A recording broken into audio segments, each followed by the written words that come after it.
Early childhood phase education is almost a forgotten space.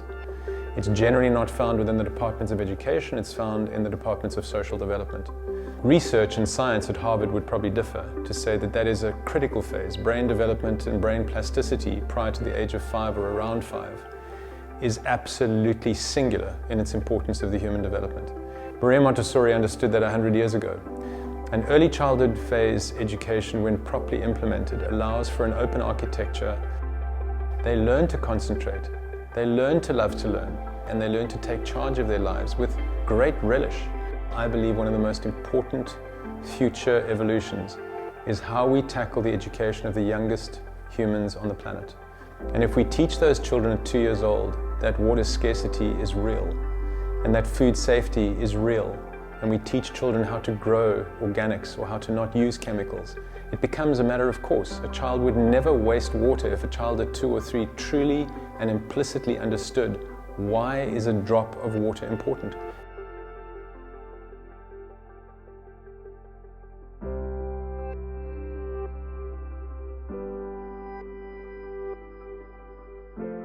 How do we learn to live better? And we just have to look at our societies to understand that something in that mix desperately needs to change. It's about the recreation almost and the redefinition of what society can be like. And Maria Montessori was just streets ahead of her time. Current research from Harvard shows us and tells us quite simply the biggest precursor to adult onset disease profiles comes from the stresses experienced or the traumas experienced in early childhood. And if we spend billions and billions of dollars in tertiary education, what do we get for that? If we were to spend billions and billions of dollars on pre-primary education, what payback would we get?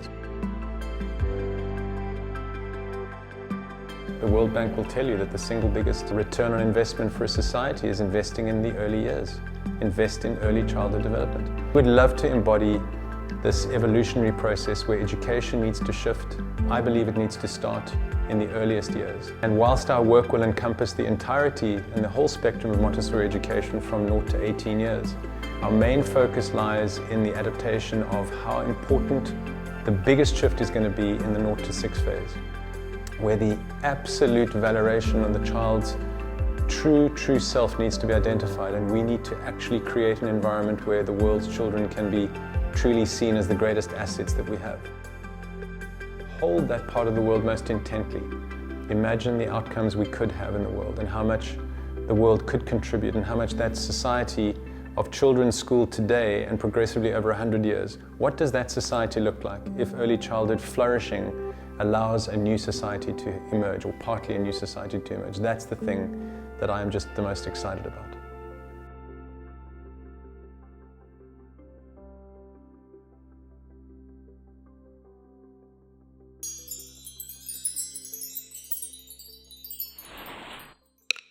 The Indaba Montessori Institute is a teacher training centre based in the winelands of South Africa. We provide training to students wishing to work with children from all across South Africa and beyond. We are part of a community of like-minded organisations, which means we are a living, functioning group. We have schools on site with children all around, and there's a vegetable garden where the students do community service. We hope to take each student on a journey that's more than just the teacher training. That's what's exciting for us, is to show them that it's more than just the training. It's about how they're choosing to live their lives, and it starts becoming a way of life, not just a way of teaching. The first module we've actually spent exploring the home environment, how to create the home environment. We look at from conception, exactly the journey from conception right up until 3 years. Particularly, we've focused on what we call the symbiotic period, this very special time of bonding that happens in the first 8 weeks of life. The greatest energy I get from being involved in what we're trying to achieve is to lay some foundations for a bit of a fresh start in education. There are people who've believed in Montessori for generations. What we'd like to do is offer as an additional platform, and in South Africa our goal is to create one of the world's most important AMI training centers, which really speaks to multicultural application.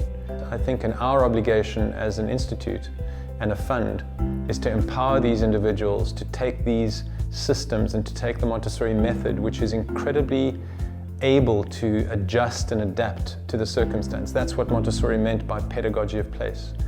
For me, what we offer that is so special is that we take each student from when they think that they're just going to be working with children in an environment, and suddenly they find it in every aspect of their life. It has surpassed my imagination, surpassed my expectations, surpassed everything I can think of. So with all this knowledge and experience, I guess as a teacher, the best thing for me to do now is to step back and watch and let the child lead me.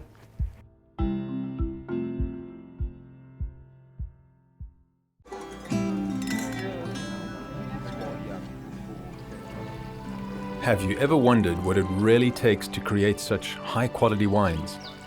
Well, to show you, we first need to head down to the southern tip of Africa, where it all begins. In the Western Cape of South Africa, amazing wildlife, diverse cultures, bountiful sunshine, and cooling breezes from two oceans create ideal conditions for growing grapes, which will ripen, be hand-picked, and turned into expressive and delectable wines. Here is where you'll find the world's oldest and most diverse soils, which yield pure and distinctive fruit. We work closely with conscientious farmers who have perfected the art of grape growing over generations and strive to continuously improve critical conservation practices. Our master winemaker, Brewer Raats, and his team go on a long quest to find the very best vineyard blocks, ensuring the most premium grapes are selected. Once parcels have been chosen, our skilled alchemist meticulously balances the various components to craft the distinct style of Indaba Wines. Our wines are made to delight, but also to inspire. The affiliated Indaba Education Fund supports the children of the Western Cape winelands by offering world-class early childhood education and teacher training. So now that you know all that it takes to produce Indaba wines, you can feel good that your purchase also has purpose. Thoughtful farming and a focus on helping children develop a love of learning will make an amazing difference to the environment and the communities who live in it, now and for generations to come. Real wine, real people, real impact.